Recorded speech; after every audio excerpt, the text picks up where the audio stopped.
Howdy, howdy. It's been a long time. I've been busy bee. Hope y'all are well. Gosh, where do I start? So, I'm running an adventure group and it's growing quickly. It was growing so quickly, I had to make it private and really start vetting people because I prefer quality over quantity. And there are a lot of groups out there that have hundreds and hundreds of people, and like 20 people, are active. And I don't want that kind of group. I want the maximum amount of people to be participating in activities and to be active.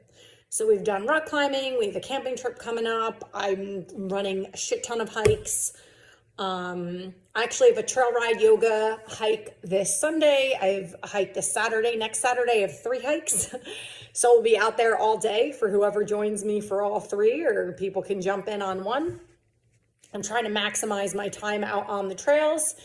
I'm trying to get in more beginner hikes. I started a beginner hikers coaching program so that people can hire me to help them build their confidence, teach them about gear, proper breathing, movement over miles is my tagline. Mountain miles are very different than walking miles. And, I don't think people realize I came from a flat beach area. So as fit as I thought I was when I started hiking, I was like, holy hell, this is a whole different beast. I started a program for beginner hikers. We'll see how that goes. Just throwing spaghetti at a wall, seeing what sticks. Super excited to be back on a horse this Sunday. And I'll be doing some kayaking excursions, a whitewater rafting excursion. We're hitting Grandfather Mountain. We're doing Alum Cave to Mount LeConte in Tennessee. So I have some really big, hard, challenging hikes coming up. Grandfather Mountain's probably going to kick my butt because I am super afraid of heights. And that's one of those hikes where they say you feel like you're going to fall off the side of the mountain. And it's like playing chutes and ladders in real life. There's pulley ropes to climb up, and literally ladders. And but I'm super, super stoked for that. So lots of fun stuff.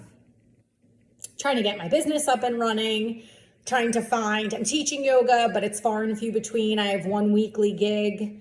And then I fill in as needed, but I'm trying to find, and I'm doing like yoga hikes and a yoga athlon. That's a hike, yoga, kayaking, endurance excursion that I created back in South Carolina.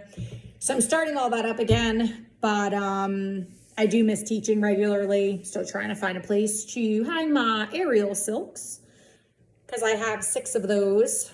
So it's just been busy. And then I'm a banquet server and a wine cellar on the side, but I just got a new gig. I've been commuting a lot for work, which is extremely exhausting, and it's a lot of wear and tear on my car. So, hi, little buddy. Say hi.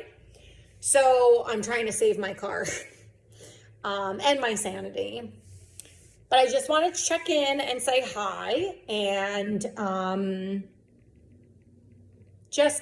that's it. I just feel like I haven't done a video. I think I'm more in doing and action mode than in being mode. So I'm trying to find a little bit more of a balance. I think yesterday is the first day that I journaled in a while because I'm just up and going every day. Like I said, the travel time in the car takes up a lot of my time. Some days I'm commuting 2 hours just to get to work. 2 hours total, 1 hour there, 1 hour back. That's because I'm taking back roads because Route 26 is flipping crazy. It's like seriously the worst highway system I've ever been on in my life. I'd rather drive in New York City. So if that's an indication of anything. But I guess I will talk about some more esoteric stuff. It's really interesting because a lot of yoga teachers, and I've talked about this before, are perceived as like very woo-woo, very out there. I do see a lot of that in Asheville. I will always use the word interesting. Asheville is a very interesting area. It was not high on my priority list of places to hang out or live. My life has taken off living here to an extent, so I'm grateful for that. I definitely will not be planning roots in Asheville, but I'm here for right now. And so there's a lot of that here. You can call them hippies, whatever you want to call them. I've learned over the trajectory of my time in spiritual circles that there's a lot of spiritual, what I call spiritual masturbation. There's a lot of spiritual bypassing. I think being spiritual and also being a realist and combining the two, kind of what I do with my yoga and my counseling principles, is taking the more spiritual esoteric principles with the more clinical sciencey data related stuff and kind of bridging the gap. There's a place for both. And so, I don't want to sound too woo woo, but we just had that eclipse. We have a lot of stuff going on energetically. And then, I also couple that with, principles of the Bible and prayer and talking to God, conversations with God. And again, I think there's a place for both. I think a lot of people are feeling immense shifts. If you don't know what Mercury in retrograde means, when a planet is in retrograde, it's like going backwards. And when Mercury is in retrograde, and we kicked into that April 1st, it lasts 3 weeks. It happens, I think, 4 times a year. And technology can go awry. Mercury is the planet of communication. Communication could be messed up, but a lot of times people revisit the past. It's the time of reevaluation, redoing something, revisiting something. And so a lot of stuff from our past tends to come up now. So you might be feeling that. And then I know if you are into any of the energetic stuff, people who read energy, and again, I try to find the balance between the two. I tend to stay in alignment with people who are very in alignment with God. They believe in whatever you want to call it. I'm comfortable with the word God, but in a higher principle. And but then there is the quantum field, and we know quantum physics is a real thing. So we have this quantum field, right? And it's real. I mean, it's proven to be real, and it's science. And in that quantum field, things happen energetically that are just inexplicable. And so if you believe in God or a higher power, my belief is that God kind of understands energy. He, she, whatever you want to say, oversees all of this. And so there's a lot going on energetically. You can look into the Schumann resonance. I mean, New Jersey had an earthquake. I just got back from my first backpacking trip, fell in love with backpacking. Now I'm trying to scramble and see what I can afford to buy. I'm gonna have to buy things in increments, but my overall goal is to have all my own backpacking gear and to start doing some solo trips. And I have some trips coming up with a couple people in my group. So I got to my first backpacking trip, and we happen to have service, and I never get service in the woods. And we just get into Panthertown Valley, and I see that an earthquake hit New Jersey. I mean, that's I've lived in New Jersey my whole life. I don't think we ever had an earthquake. If we did, it didn't register. You didn't feel it. My kids said it was the weirdest feeling in the world. So we're seeing a lot of energetic shifts. Tied into that, global warming. I say that in air quotes because we really don't know. I mean, we put language to things because that's what humans have to do, because that's how we have to have some system of identification, right? So whatever you want to call it. And within all this, a lot of stuff, because we're in the period of redoing, revisiting, reevaluating that Mercury in retrograde, a lot of stuff is coming up about ancestry. So it's kind of funny because I was off Facebook for 5 months and now I'm back on, but I'm not under my first name and last name. So I kind of didn't want to be easily found, even though you can see clearly that it's me in the profile picture. But then I was off Facebook for so long that a lot of people think it's like a bot and it's not real. So I think I have like 212 friends or something like that, but it's fine by me. And a couple of my dad's relatives have literally in like a 48-hour period have friended me. And I just don't think things like that are an accident, because we're in this period that we're in. We just had that solar eclipse. We have a lot going on energetically and astrologically. And there's a lot of stuff in my father's ancestry. So I've been having a lot of very vivid dreams. I used to be a super vivid dreamer as a kid, and it started in Panthertown Valley backpacking. I was having hyper vivid dreams like the whole weekend that we were out in the woods. And then it stopped when I first got home, and then it started again. And a lot of stuff is coming up with my father's side of the family, where trauma on both sides, alcoholism on both sides, addiction on both sides, abuse on both sides. But my dad's story is insanely unique. And he had a very, very, very hard life. And then that kind of, that generation of people did not have tools. They weren't allowed to speak about certain things. And they didn't have tools because, they kept everything in. It just wasn't very posh for a man to be emotionally vulnerable or go seek help or talk about it. And so my dad, that resulted in a lot of deep issues with him.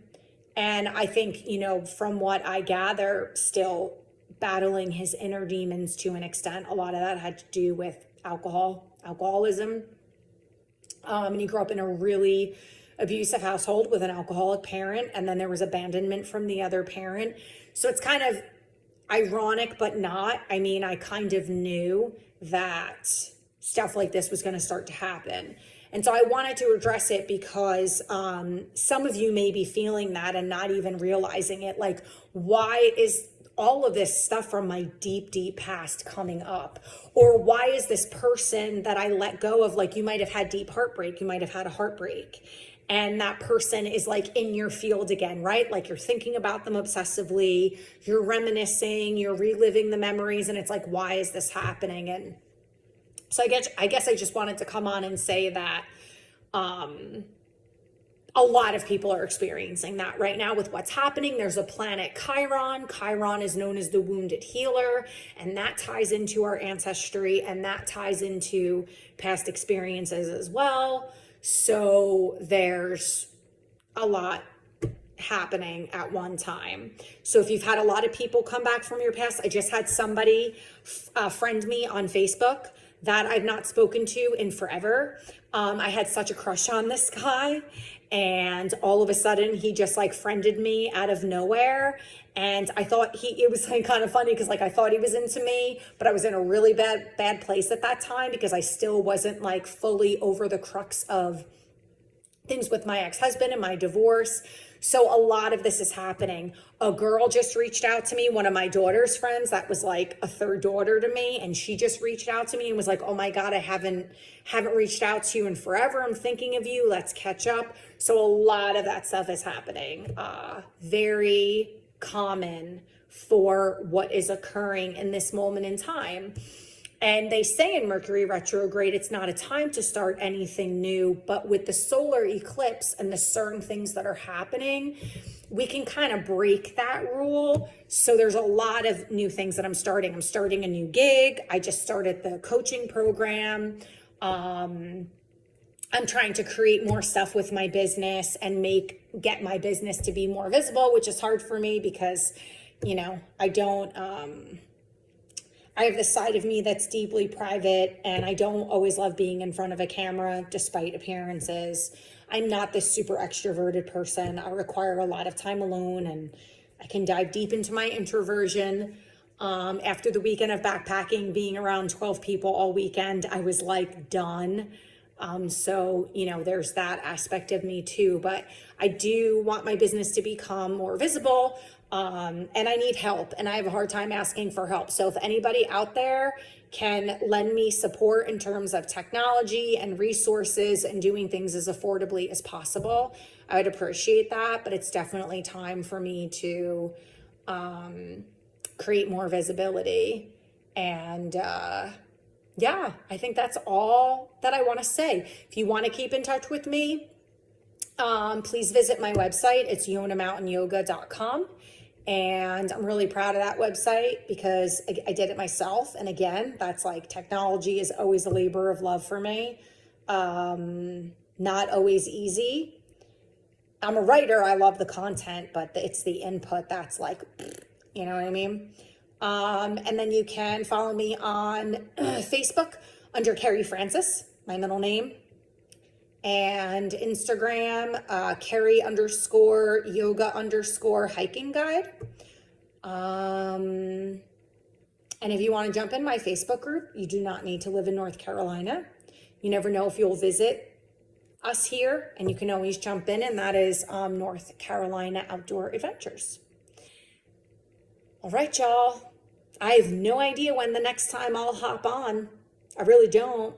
I'm going to try to upload more videos of things in action, because I think it would be really cool if people could see more of like the action-oriented stuff that I've been doing, because it's really, really fun stuff.